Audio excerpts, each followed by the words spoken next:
Hey everyone, me Kevin here. In this video, we are going to break down and deconstruct multiple arguments about the impending stock market crash. This video is all about the power of analysis that I hope will be able to make you money. And I encourage you to watch to the end so you can see how to apply this yourself. In the meantime, make sure to get life insurance in as little as 5 minutes and 2 free stocks with Webull. The links are down below and you can sign up for life insurance in as little as 5 minutes. You don't have to talk to anybody. You click a few buttons, boom, you're in. Deposit $100 with Webull and you get 2 free stocks worth up to $1,600 as well. All right, sometimes I like to indulge on some good old fear-mongering content from other creators just to see what rationale they have, because sometimes I feel like there's actually good logic that we can look at and say, this is actually something we ought to pay attention to, which is important. If we're investors, if we've got money in stocks or real estate, we've got to pay attention to market signals and analyze those appropriately or in a reasonable way. And so what I generally hear, though, are things like, the stock market is going to crash any day now. It's around the corner. And you should be nervous because you might get obliterated. I've been out of the stock market and stocks might fall 95%. And at the same time, the dollar will become worthless and you should buy gold or Bitcoin because there will be no other salvation. Everything else will be damned.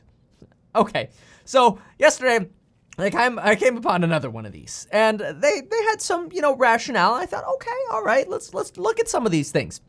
First they said, look, here's this chart, the line's all the way up here, and you know what they say, what goes up must come down. When the Shiller PE ratio is way up, geez, well, the last time it was way up, the market crashed, so that must be what's gonna happen now, right? The only thing after all propping up the market is funny money at the Fed. And then we get another chart that says, hey, here we are again, we're at all-time highs, and we're gonna call this one the Buffett indicator. And geez, the Buffett indicator is also at all-time highs, which, what happened last time it spiked to all-time highs? Well, it came crashing down, so that's not good. That makes me a little bit nervous. And the Buffett indicator, after all, relates to Warren Buffett, which that's not good because if Warren Buffett's indicator says the market is highly overvalued and about to crash, well then, that's probably really bad. And if that wasn't clear enough, well then there's this whole website dedicated to telling you that a significantly overvalued market has a Buffett indicator of 135% or greater, and we are at 184.4%. Holy crap, folks, the world is going to end, but it's not just that. The annualized rate of GDP is negative 31.4%. What? But wait, there's more. Forget the Buffett indicator of the GDP or the Shiller for now. What we need is the S&P to GDP ratio. Oh my gosh, all-time highs as well. Okay, what about corporate debt? Oh my gosh. It's a recipe for disaster. We're screwed. I'm selling everything. Nah, not so fast. In this video, I'm going to explain the fatal flaws in these superficial graphs and everything that I just defined. And I'm going to take as much of a non-biased approach as possible to this and just provide you the evidence so that you can make your own conclusions. I'm not here to tell you that the Fed's funny money is not going to cause a crash, and I'm not going to tell you that it is going to cause a crash. But what about these charts? How does all of this, what's happening in the economy, relate to these charts? I mean, the charts were right the last time because we could see the line went up, then a recession started, and then the line went down. That means there's a crash that's gonna happen, right? It must be coming because all of the charts are saying the same thing. Well, to understand if what these charts are signaling to us is actually dangerous, we have to first understand how the charts are calculated and understand what they actually represent. So first, let's go ahead and look at this one. This is the Shiller PE ratio. Generally, what we get told is, oh look, oh my gosh, from the 1920s to 1930s, the thing went up and then it went down during the Great Depression. Here we go, in the 2008 crisis, oh, well, we've even got dot-com bubble over here. We got dot-com bubble, oh my gosh, it came out, bubble bursts, oh, everything goes down. 2008 recession, oh my gosh, everything's been going up and then it comes down. Right, and then we kind of had that same thing happen here at a micro, but wait a minute, why is it going up again? Oh my gosh. This is the usual thing that we see, especially when we start talking about the Case-Shiller PE index, and we're seeing the same thing at the other charts. Okay, but what is the Shiller PE ratio, and why could it possibly fail? Well, here it is. The Shiller PE ratio, basically, all it does is it takes the price of the S&P 500, which that's easy because you could just type that into Google, price of S&P 500, and that is currently $3,483.81. And then you divide this number by the average annual earnings per share of an index, like the S&P 500, adjusted for inflation, and you go back 10 years. So basically, in short, you take the price of the market and you divide it by earnings over the last 10 years. So here's some sample math. If we divide the price by a number, we get a ratio. This is not the exact formula. I'm just showing an example here. So that way, we can make this conclusion that if earnings go down, so if this second number here goes down, then the resulting ratio is going to be bigger. And a bigger ratio means the market's more expensive. Okay, that makes sense. So that's actually kind of a cool formula. If earnings go down, the market's more expensive, right? Makes sense. If prices, like the S&P, goes up and earnings go down, then the ratio goes up even faster, which means it's basically even more expensive. All right, well, when we hop on over to those recession indicators, we see, crap, it looks like we're going back on that road of going back up, and that's not good. We don't want to see this this sort of direction upwards, right? This should make us nervous. Great, Kevin, what did we learn from that? Well, here's exactly what we learned from that. First, the Case-Shiller index has two fatal flaws with it. And now that we know how it works, we can actually identify how the problems come out. So here are the two problems. Number one, earnings lag. This means that when the stock market fell and the S&P went down, the ratio actually fell, which is the point of the ratio. It worked as expected. The ratio went down when the market started falling. But in recessions, earnings lag. That is, you have a recession and earnings at the beginning of the recession still look good because companies are looking at like Q1 data or 2019 data. Like, look, our earnings were great. But in the recession, your earnings start failing as people rein in their spending. Or in this case, they stop traveling, they stop going into retail, they stop going into hospitality. So earnings fall in the recession, and automatically when earnings start falling, the PE ratio, or the Shiller PE ratio, goes up. So you automatically have a stock market that could be stable or even going down, but then you have earnings falling even more, which we had during the recession. The PE ratio goes sky high. And this is actually unfortunate because what it does is it tells us not to invest in recessionary times. The PE ratio, the Shiller PE ratio, was still relatively high during the best possible time to invest over probably the last 2 to 3 years. That is the big crash that we had in March. Take a look at this. Let's zoom in here. So if we zoom in at the end, which this is really kind of tiny here, but we know what happened. We know that this was the run up to February, and then we sort of had that decline. I'm gonna put it over here, but it's really this line right there, right? That's the decline we had. This right here was March and April. That was the best time to invest, right? But unfortunately, even at that point right there, the market would have still felt relatively rich. And see, here's why that's a problem. When we were in March and April, the Shiller PE ratio fell to like 24, which is still historically way higher than we'd expect it to be. And so if we solely looked at this chart, we would have just not invested this entire recession because prices would have still been too high and we would have left a lot of money on the table. But unfortunately, that's just one problem. The second problem is the Shiller PE ratio fails to consider structural changes in a marketplace. Here's an example of a structural change, and let me know what you think if it sounds like we're going through a structural shift. If all of a sudden, all of the retail industries and office and commercial industries started suffering for some reason, and all of a sudden tech started doing really, really well, gee, maybe because there's a pandemic and that's exactly what's happening, the Shiller PE ratio will fail to account for that. Because here's what the Shiller is going to do. The Shiller is going to say, oh crap, high EPS, earnings per share, at retail and commercial real estate, malls and REITs and that are plummeting, travel's plummeting, banking's not doing hot. All of these sectors are going down. That's really bad. But what we're actually seeing is a shift away from those sectors to tech. But the problem with tech is tech continues to reinvest their earnings. So you actually don't see those transferred earnings show up in EPS, earnings per share, AKA the whole chart fails you because the earnings are getting reinvested into the technology companies that are taking over the world. So the Shiller PE ratio, notice it took me a while to explain that. It's much easier to go, line up, ooh, that's bad, it's gonna go down real soon, than actually understand what the data is. The data is a lot harder to understand. But when we look at it this way, okay, there's some logic to this now. Now it makes sense why the PE, the Shiller PE, is behaving the way it's behaving. But what about the Buffett indicator? I mean, after all, in 2001, Warren Buffett said the Buffett indicator was one of the most reliable indicators that we could look at, one of the best indicators that exists. Well, the problem is, the Buffett indicator does not mean that Warren Buffett himself is sitting in the office right now going, oh, Buffett feels bad about the market and feels overvalued about it.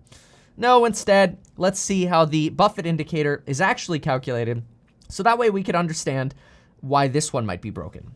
All right, so this is the Buffett indicator. We'll go to how it's calculated here.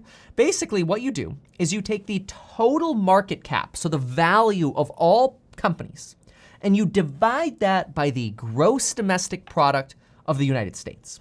And so here's some basic kind of conclusions. If GDP goes down, the denominator gets smaller, the Buffett indicator goes up. So all of a sudden, you have what looks like a more expensive market. So if GDP goes down, the Buffett indicator should go up. If the market cap, if the market cap goes down and GDP stays the same, so now the numerator goes down, so valuations go down, but GDP stays stable, well, then the ratio goes down and the market looks cheaper. That's an opportunity, right? You're buying the same earnings for less expensive prices. Okay. If the market, I did it again, if the market cap stays stable, but GDP plummets, so market cap stays stable, but that number at the bottom plummets to like a big negative number, then the Buffett indicator will skyrocket and the market will look very much more expensive. So this gives us a little bit of a background into the Buffett indicator. But what then is happening to GDP? Well, let's go ahead and pull up the GDP chart and see what people reference when they talk about the GDP. Well, folks, here you go. This is what people use when they talk about the GDP. And they put this over here, the US Bureau of Economic Analysis. Oh my gosh, it must be official. Geez, Louise, look at this. We had a GDP of between 2 to 3%. We had a couple low quarters over here, but oh my gosh, negative 31.4% in the second quarter. That's horrible. Yeah, it was horrible, but it's also very old data. We're now in quarter number 4. That's problem number 1. We're in quarter 4. This is Q2 data. Q3 data is about to come out, but this number is actually manipulated. See, this number here, the negative 31.4%, reflects what's known as an annualized rate. So what this number should actually be is a fall of about 7.8%. But instead, what they did is they took, wow, we had negative 7.8% GDP in the second quarter. That's like losing 31.4% gross domestic product in a year's time, because all they did was take that number and multiply it by 4. So this is 4x reality, and it's 4x old reality. Why are we looking at data from Q2, what's Q2, folks? April, May, June. Are you seriously wanting to make your investment decisions based on April, May, and June data when we're in October? We're in quarter 4. They're in quarter 2 with this data. It doesn't make sense, and I should align this better. This is Q2, right? And Q4 is like on the next page. It's not even charted yet. Okay, so these are important things to consider. All right, so we know what the Buffett indicator is. We just looked up the GDP decline, which even 8% is a lot. That's an issue, but it's old news, right? It's old news. So what happened then to the Buffett indicator recently? And why is it that people are referring to the Buffett indicator? Well, let's go ahead and pull up the Buffett indicator. Here it is. This is the Buffett indicator, what you regularly see. And what you see is this intense skyrocketing right over here. It is at sort of the peak level of where it's ever been. And, you know, it's kind of been there for a while. It's been sort of at peak for a while. And there are two reasons for this. So let me explain the first one, which we just laid the groundwork for, and then we'll explain the second one. So the first reason you would see this kind of spike is because of the formula we just learned. Let's try something here for giggles. Let's say we have a number in the numerator of 10,000. And let's go ahead and divide that number by 2. Okay, that gives us 5,000 equals 5,000. All right, let's say that's sort of our baseline. Now, let's say we're gonna take 10,000 and GDP plummets. Remember, the bottom number was GDP. We're now going to divide GDP by a tiny number. Like, let's go with, I don't know, how about we go with 0.5? Okay, let's divide by 0.5, a tiny number, boom, 20,000. So the Buffett indicator skyrockets with that example. GDP plummets to the negative in this case, very tiny growth, boom, you have a very, very large spike. Now that's just a really quick example to show the numerator denominator to see how the formula should function, how this chart should operate. Ah, surprise, surprise. It's exactly what happened. So, of course, the Buffett indicator is going to skyrocket when GDP declines the way it did. That's no surprise. But guess what's going to happen when third quarter GDP data comes out? It's going to go right, oops, that's not the right marker. It's going to go right back down because the third quarter GDP will come out. It'll update the indicators. Boom, chart broken. Oops, I guess that didn't work the way we thought it would. Right, because it's analyzing the wrong thing. But why have we had this historical trend of having, you know, the Buffett indicator go up and up and up? Why are we still at all-time highs over like the last 5 years? Well, this is actually because of globalization. I'm telling you, this data goes deep. How can you expect to take the market cap and divide it by GDP of the US and not realize that, wait a minute, the market cap is also affected by Tesla's sales in China, for example, right? That's money that comes back to the US but isn't reflected in this indicator properly. So it's messing up the numbers here. Okay, but what about corporate debt? So this is another thing that I keep hearing about is, oh my gosh, corporate debt is skyrocketing. And this is what people do. They show this chart that says, oh my gosh, non-financial, so non-bank, corporate debt is skyrocketing, it's ballooning. So they give you this nominal data here, and they say, look at that inflection point right there. Well, two problems here. Number one, we know that most companies took on more debt to survive the pandemic. It was a safety net. You take on debt to build up cash to weather the storm. So it's expected to see debt go up. But the second problem and the bigger problem is the same problem I had with the other chart. Q2 data, folks. Old news. We are in the fourth quarter. We can't let quarter 2 data drive our quarter 4 investment decisions. So, what can we tell about quarter 4 though? Or what do we even know about quarter 3? Well, what we do know about quarter 3 and quarter 4 is we can look at companies like Chase and JP Morgan, and we can go over to their corporate sector of their earnings releases, their press releases. This is JP Morgan's. And so you can see this is where they set aside money for corporations. And so what you'll actually see is in the second quarter, if we come over here, we see that JP Morgan set aside almost $2 billion just for corporate loan defaults. But in quarter 3, they actually took away $81 million. They didn't set aside less money. They took away money from money they set aside. So they're actually less worried in quarter 3, substantially less worried in quarter 3 than they were in quarter 2. This is much more current data because this release is about 7 days old. Actually, it's probably more like 4 days old, but oh well. I think it came out on Tuesday, and today is Sunday. Got to check what day it is now because this is such a crazy environment we're in. So all of a sudden, what happens here? When we put this information together and we finally start understanding what's going on, we get something called perspective. Perspective is exactly what I enjoy teaching thoroughly in my real estate investing course, my course on money, stocks, and taxation, the psychology of money. It's a really good one, still in development, but a lot of the content's already out. The YouTube course, the psychology of making YouTube videos and the tricks that I use for making YouTube videos efficiently and getting the equipment together, or the style in which I do them. And of course, the do-it-yourself property management course. All of these things are things that you can get in the link down below. Use that coupon code. But folks, really, when we put all of this data together, initially, when we just look at these charts and lines, we're instantly drawn to the conclusion that, oh crap, all of these lines went up previously and then they crashed down. That's bad. The same thing's gonna happen again. Which I'm not saying it's not going to happen again.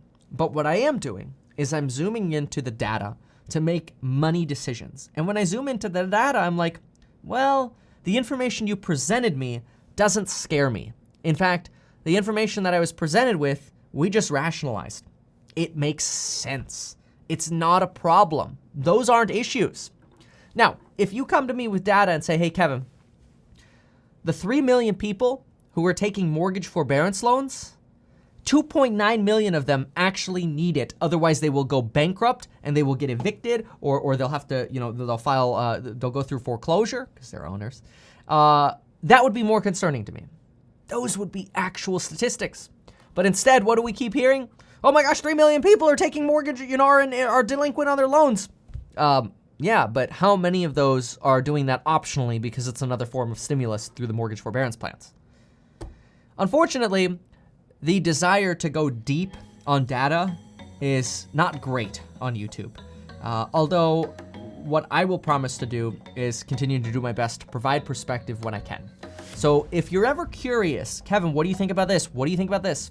Send me a DM on Instagram, @MeetKevin. You can even message me on Twitter if you want, @RealMeetKevin. Stay away from the scammers. It's just the thing that I have linked at the beginning of my videos is my username. That's it, nothing else. And folks, we'll see you in the next video. Thanks for watching.